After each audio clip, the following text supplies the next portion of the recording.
नमस्कार दोस्तों, मैं राजेश झा एक बार फिर से स्वागत करता हूं आप सबका अपने चैनल पे। दोस्तों, फिर से रिक्वेस्ट करूंगा, यदि अभी तक आपने हमारे चैनल को सब्सक्राइब नहीं किया है तो नीचे बटन दबाकर सब्सक्राइब करना ना भूलें, और जो लोग नए हैं उनको तो सब्सक्राइब करना ही करना है। दोस्तों, आज आप लोगों के सामने मैं एक केस स्टडी लेके आया हूँ। केस स्टडी जो है वो बिहार का है। दोस्तों, इस केस स्टडी में आप सबको भागीदार बनना है, किंतु ये भागीदार जातिवाद, धर्म, सारे चीज़ों से ऊपर उठ के अपने को सोचना है। सिर्फ और सिर्फ एक आम नागरिक की तरह इस केस में अपने को पार्टिसिपेट करना है। दोस्तों, मैं एक चीज़ पूछना चाहता हूँ। आज आज़ादी के 7 दशक बाद ऐसी कौन सी बीमारी लग गई है बिहार की जो ठीक ही नहीं होता है? ऐसा कौन सा रोग है जिससे ये सिस्टम बिहार का उभर ही नहीं पा रहा है? दोस्तों, एक आम आदमी की ज़रूरत क्या होती है कि हमारे बच्चों को अच्छा स्कूल मिले, पढ़ाई के लिए अच्छा कॉलेज मिले, वहीं पे इंडस्ट्री हो, रोज़गार मिले, बिजली बत्ती हो, चलने के लिए सड़क हो, और अच्छा इंफ्रास्ट्रक्चर के साथ साथ अच्छा कल्चर हो। इसके अलावा तो कुछ नहीं चाहिए। कोई सातवें आसमान से तोड़ के ला के देने वाली चीज़ तो मांगी नहीं है कभी किसी ने। दोस्तों, आज 7 दशक बाद भी बिहार की सोच इलेक्ट्रिसिटी और रोड से आगे बढ़ ही नहीं रही है।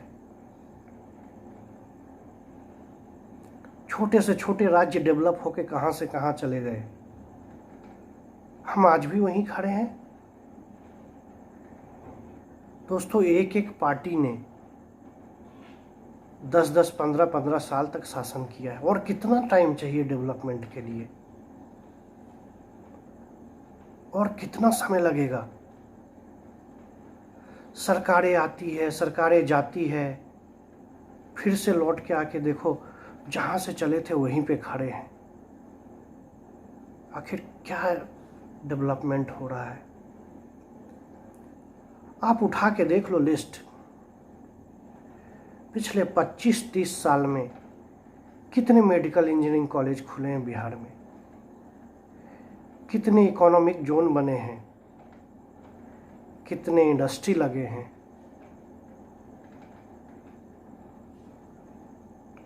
आज भी जब हम 10th करके निकलते हैं, 12th करके निकलते हैं, तो होड़ शुरू हो जाता है कि हम किस स्टेट में जाके आगे की पढ़ाई करेंगे।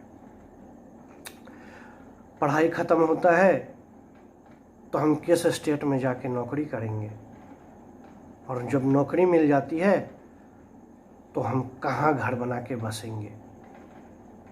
इन्हीं सब सवालों से लड़ते रहते हैं। आखिर क्यों? क्या हम अपने स्टेट में पढ़ाई करने के लायक नहीं हैं? क्या हम अपने स्टेट में नौकरी नहीं पा सकते हैं? क्या हम अपने स्टेट में घर नहीं बना सकते हैं? तो क्यों इतना मजबूर कर दिया है सिस्टम ने? क्यों नहीं दिया है कोई इंफ्रास्ट्रक्चर हमें? कब तक भटकना पड़ेगा? कब तक दूसरे राज्य पे बोझ बनना पड़ेगा? अब लोग हमें बोझ समझने लगे हैं। कब तक चलेगा ये सब?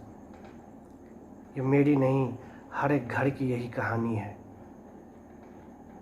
आज पता है, आपके पास एक PMCH है, उसके बाद इतना बड़ा स्टेट में कहीं जो है मेडिकल फैसिलिटी के नाम पर कुछ भी नहीं है। दरभंगा मेडिकल कॉलेज, मुजफ्फरपुर जाके देखिए, हालात को देखिए, आपको रोना आ जाएगा कि क्या करके रख दिया है स्टेट ने। हमारे लोग एम्स में जाते हैं, हमारे लोग BHU में जाते हैं, हमारे लोग KGMC में जाते हैं, हमारे लोग साउथ में जाते हैं, वहाँ हॉस्पिटल के बाहर बैठी महिलाएं स्टोव जला के खाना बना रही है, रोड पे सोती है पेशेंट का इलाज कराने के लिए। ये कंडीशन है, ये डेवलपमेंट है। अरे 1 साल में यदि आपने एक इंजीनियरिंग मेडिकल कॉलेज की स्थापना की होती और एक कंपनी भी लगाया होता तो आज जो है 30 साल में स्थिति कुछ और होती, सोने की चिड़िया बिहार होती। तो किस हिसाब से ठगी की गई है, किस हिसाब से लोगों को बर्बाद किया गया है, इसका हिसाब देना किसी के लिए संभव नहीं है। मैं एक बात और कहना चाहूँगा दोस्तों, इसमें जितनी भागीदारी राजनीति की है उतनी भागीदारी हमारी और आपकी है। इसलिए नहीं कि आप वोट करते हैं, इसलिए कि आपने आज तक अपने आप को जातिवाद, धर्म से उठाकर ऊपर उठाकर नहीं देखा है। आज भी जब बात आती है तो यादव को वोट देगा, मुस्लिम को वोट देगा, राजपूत को देगा, भूमियार को देगा, ब्राह्मण पता नहीं किसको देगा। तो जब आप चयन करने जा रहे हो अपने भविष्य का, तो आप वहाँ पर जात खोज रहे हो, क्वालिटी नहीं खोज रहे हो। तो मिलेगा कहाँ से क्वालिटी आपको? जो उसमें लफुआ लफंगा अनपढ़ गवार जो वहाँ पर रह के कर सकता है, जिसकी बहुलता है वो जीतेगा, और जीतेगा तो यही सिस्टम देगा आपको। अरे अपनी लड़की की शादी करने जाते हो ना आप, 50 बार परखते हो लड़के को, उसके फैमिली को, उसके बैकग्राउंड को, क्या कमाता है, सही कमाता है कि झूठ, बेटी का गला कट जाएगा।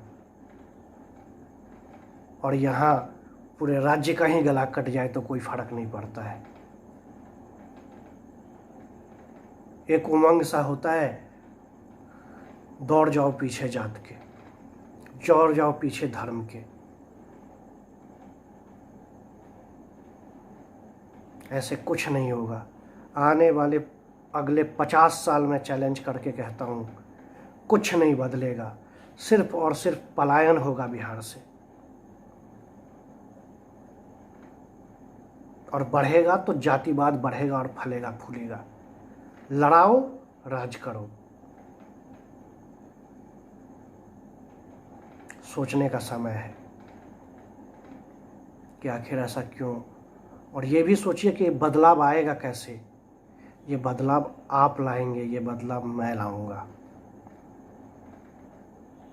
लगना पड़ेगा इसके पीछे। अरे सरकार तो छोड़िए, यदि ज़रूरत पड़ती तो चंदा तहसील के जो है हॉस्पिटल और इंजीनियरिंग मेडिकल कॉलेज बना दिया गया होता तो सरकार की भी ज़रूरत नहीं पड़ती। ज़रूरत है इंसान के उठ खड़ा होने की। एक दृढ़ शक्ति चाहिए, दृढ़ इच्छा चाहिए, जिसको कोई हिला नहीं सके, जिसको ये मतलब नहीं है कि इस बार चुनाव वो जीता है, इस बार वो सरकार बनाया है, 5 साल बाद उसको वोट मिलेगा कि नहीं मिलेगा उसे कोई फ़र्क नहीं। 5 साल आंख बंद करके काम करके देके चला गया, उसको बदलाव चाहिए, वो करके चला गया। 5 साल बाद आपको जिसको वोट देना है आपके बुद्धि विवेक पर निर्भर करता है।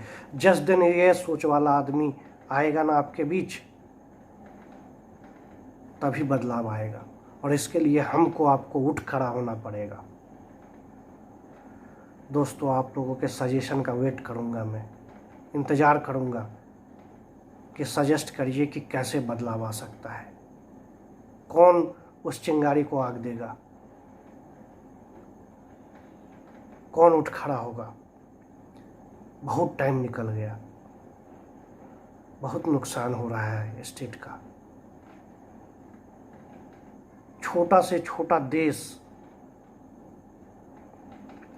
जिसकी आबादी अपने आबादी के 25% भी नहीं होगा और क्षेत्रफल भी अपने से छोटा, वो आज विश्व में कीर्तिमान स्थापित कर रहा है।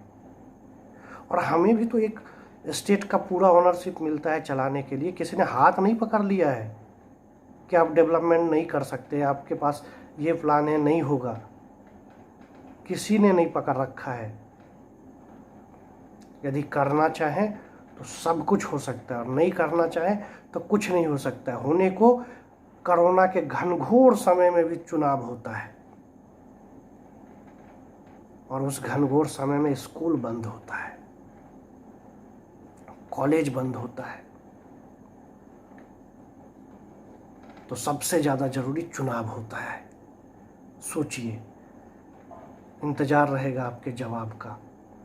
यदि आप खड़े होंगे तो मैं खड़ा होऊंगा, यदि आप लड़ेंगे तो मैं लड़ूंगा, यदि आप बुलाएंगे तो हम सब आएंगे।